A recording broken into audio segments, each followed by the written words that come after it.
Hey there, today I'm going to show you how to build some cabinets, but the first step is to set up our workstation. Let's get to it.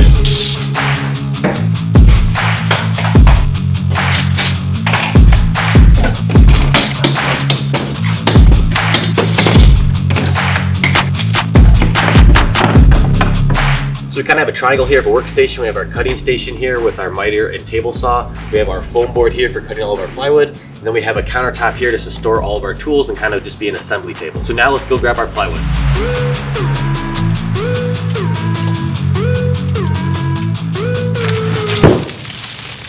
Now before we get to cutting any wood, I want to go over one of the most important parts about building cabinets, and that's sourcing the right material. You can buy your plywood from a Lowe's or a Home Depot or any of those other big box stores, but you're not going to have much fun building your cabinets. The type of wood sold at those stores are mainly for construction purposes and not for fine woodworking or building things like cabinets. You're going to want to find a local lumber supplier that can provide you with higher quality plywood. It's most common to build your cabinets out of 3/4 inch Baltic birch plywood, and then the back panel is 1/4 inch Baltic birch plywood. As you can see, this is 13 ply plywood, which means it has 13 layers of plywood inside of it, making it very strong. Also, the exterior faces of the plywood are relatively thick, meaning that you can sand them down and not have to worry about sanding all the way through that first layer. Not to mention, this quality of plywood is going to come nice and flat. It's not going to be warped anyway, and also all the edges are nice and factory cut to be very square. You will have to pay a little bit of a higher price point for this sort of plywood. However, I think it's well worth it in the long run because it'll make your life a lot easier during the building process. This grade of plywood is called quadruple B, meaning it's very nice. However, there are some imperfections, and those are filled with certain patches. Now, if you're going with a natural finish, you don't want to use this type of plywood as those patches are going to show and be very apparent. However, I'm going to be painting these cabinets, so I didn't need to upgrade to a higher quality plywood for those purposes. As you can see, I already built 3 of these cabinets. These are each 24 inches wide,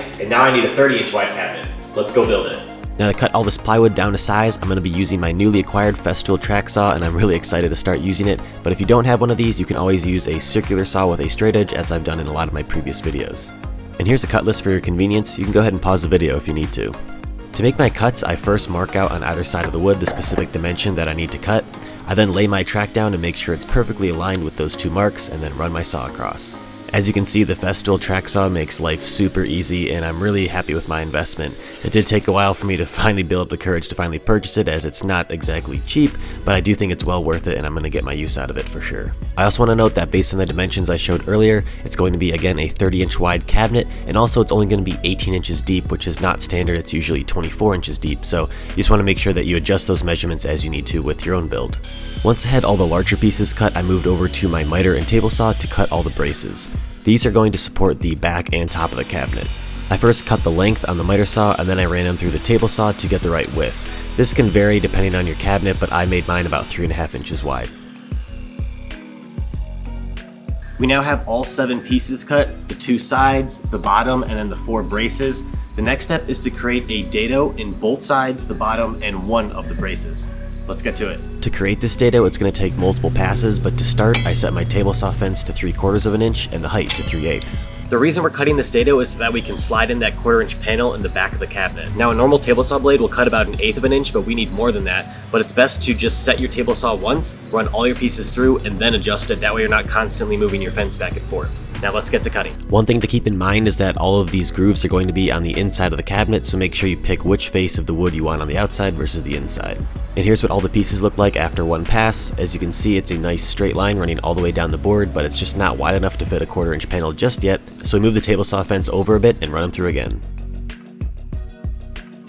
Here you can see what the board looked like after 2 passes, so now this 3rd pass is just cutting out that middle section. This process can also be done with a router if you want to, but I find the table saw a bit easier.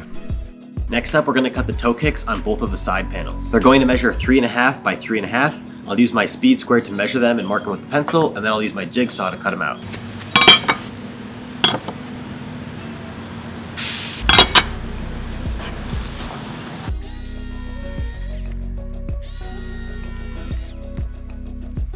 Now, if you were building a cabinet with a face frame, you would move on to assembly at this point. Now, instead of using a face frame, I'm going to be using edge banding, hence the iron. The purpose of a face frame or edge banding is basically to cover up the edge of the plywood so you don't see all of those plies on the inside. You only need to apply edge banding on the pieces that you're going to actually see, so the front of both sides, the front of the bottom piece, as well as the front of the top brace.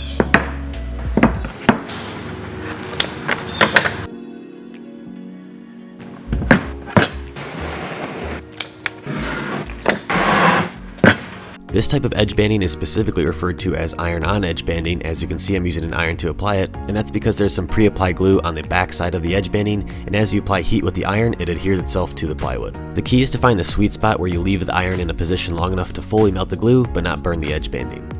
I apologize for all the noise as there's some construction going on a few doors down, but anyway, after about 10 minutes, your glue will have fully set up on all of your edge banding. You'll notice that the edge banding is purposefully made a little bit wider than the 3/4 inch board, and that's so that you have a little bit of leeway as you apply it. But now that it's dry, we have to shave it off. Now there are a variety of methods to do this. One of the options is to use an orbital sander. However, I have found that the glue from the edge banding tends to gum up the sandpaper very quickly, and you don't get much sanding done. Another option is to buy something off Amazon that you can run along the board. It basically has 2 razor blades in it.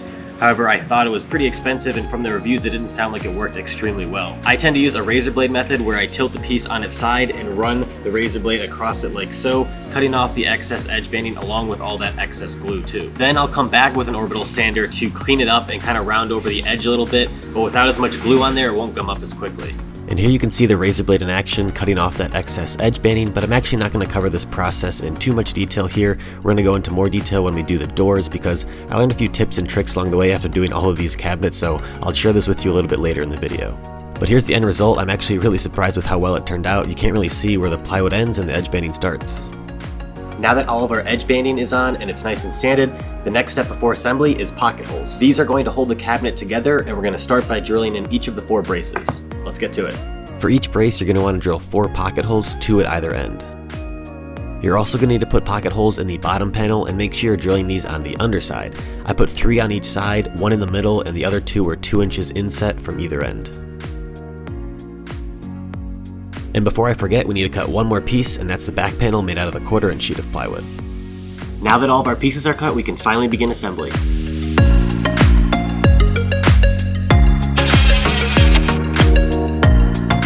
As you can see, I started by first installing the bottom panel to one of the sides. I made sure that our dados lined up that we cut earlier, and I also made sure that the bottom of the bottom panel lined up with the toe kick on the side panel. Once that was complete, I could then install the other side of the cabinet, repeating the same process. I find it very helpful to use clamps when I install pocket screws, because if you don't, the wood tends to slide around a bit when you go to screw it in, so the clamp makes sure everything is held in place nicely. I could then flip the cabinet over and then install the brace at the top of the cabinet. This is the brace that we installed edge banding on earlier, so make sure you use that one and not one without edge banding. At this point, you can move it to the ground as it's a bit easier to work on.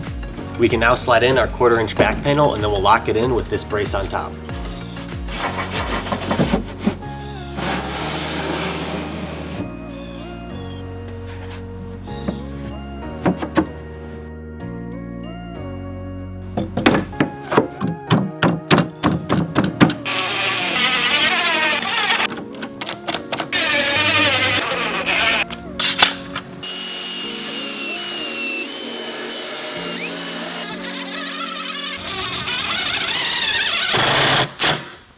And with that, the cabinet carcass is complete. As you can see, that top brace really locked in the back panel, and then the last 2 braces went on the back side, and those are perfectly inset by that 3/4 of an inch we cut with our dado earlier.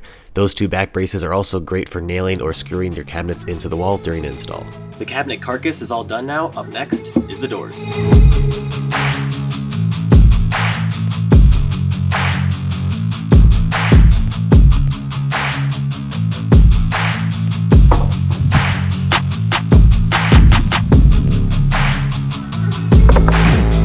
Now that we have the doors cut, the next step is to add our edge banding just like we did to the cabinets earlier. Now eventually we're going to have to cover all 4 sides of this with edge banding, but I like to start with the 2 long ones first, clean those up, and then do the 2 short sides. Let's get to it.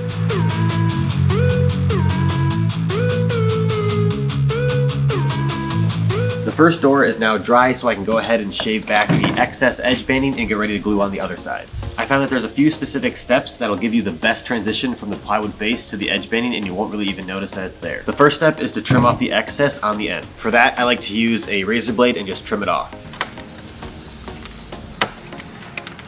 Now that that's done, the next step is to take your razor blade and shave off one edge of one of the sides. You don't need to get too close, you just want to take off a bulk of the material.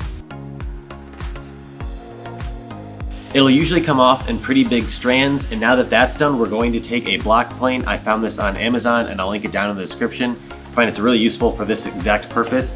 So I'm going to take it over here and run it across the door. It's specially made for this exact purpose, so it comes in really handy and basically cleans up the edge so it's a perfectly consistent reveal all the way down.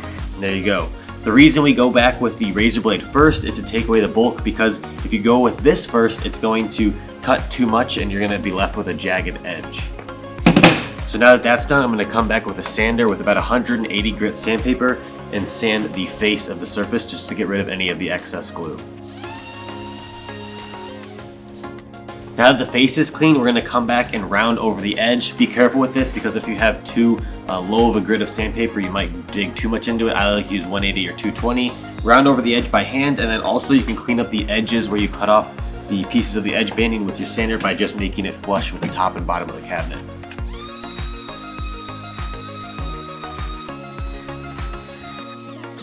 So that's now one of the 4 sides, so I'm going to flip it over, do this side, and repeat the process another 2 times after that. And here's the final result after completing that other side, but we still have those 2 short sides to do. Let's get to it.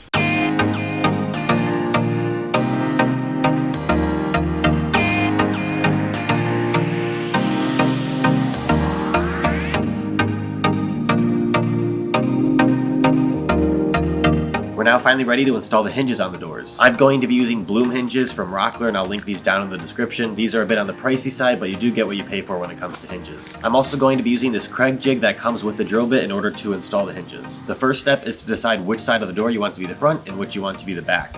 I've decided that this is the back of my door, so I'm going to drill the hinges on this side. I'm going to start by taking my Craig jig and aligning it with the door. It has pins on the back to create the correct offset for your specific hinges. In my case, it's going to be 5 millimeters. Then you can set the distance from the top of the door, and there's a marking gauge on the jig itself. I've set mine at 3 inches, but you can make it 2 or 4 or whatever you want. Then I'm going to clamp it in place. Now that it's clamped in place, I'm going to go ahead and drill out the holes. First, using a 16th inch drill bit, I'm going to be drilling the 2 holes for where the screws are going to go. I marked my drill bit with some tape to make sure I don't go too far in. Now we're going to create the larger hole with the provided drill bit.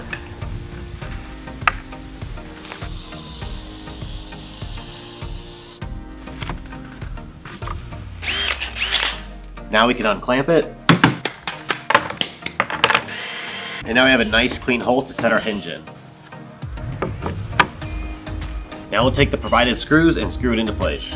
You want to make sure that you use a screwdriver for this rather than an impact driver or a drill, because that'll apply too much torque. I like to install the first screw almost all the way in, then install the second screw, make it tight, and then go back to the first screw, and that'll help to align it properly. And there we go, our hinge is installed. Now once you have the hinges installed on both of your doors, there's one more step. You're going to want to create a story stick, at least that's what I like to call it. Think of it as a door, but super narrow. This is the same height as the other doors, except it's only about 3 inches wide, and I installed the hinges in the exact same way. This will be used to mark the location of where to install the opposing part to each of the hinges. Also, one thing to mention is that these hinges come in 2 pieces. The first part was already installed in the story stick here, and the second piece looks like this, which clips into each of these hinges. This is the part that installs directly into the cabinet itself, and these easily pop in and out so you can take the doors on and off much easier. Alright, here's our cabinet that we're going to be installing those doors on. The first step is to tilt it down, as it's a lot easier to work on it. So now we're going to take our story stick and put it in place, pushing it up against this side of the cabinet until it can't go any further, and then lining it up top to bottom so it's evenly spaced. Alright, that looks good. Now we can drill out those holes. Now using a screwdriver, we can put in all the screws. Now that the opposing part of the hinge is fully screwed into the side of the cabinet, we can unclamp and take off the story stick. Now let's tilt it back up. And now we can install our door. You're going to want to open up the hinges like so, and then they should clamp into position.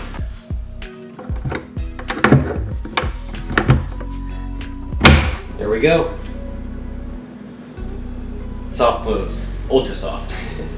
All right, now that we have the left side in, it's time to do the right side. I'll just repeat the exact same steps, and then once that side is in, you can adjust the doors both left and right, up and down, and in and out.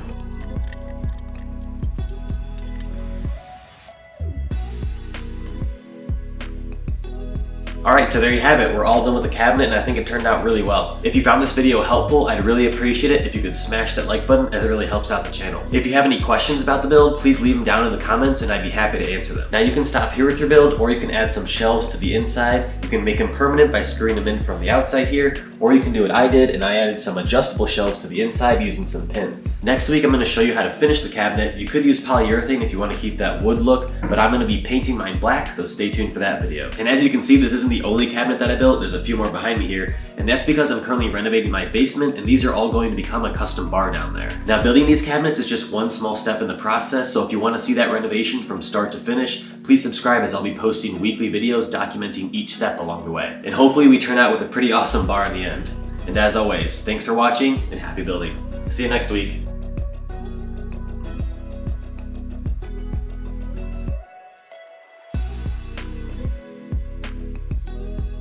Band, hence the iron. These birds are going crazy.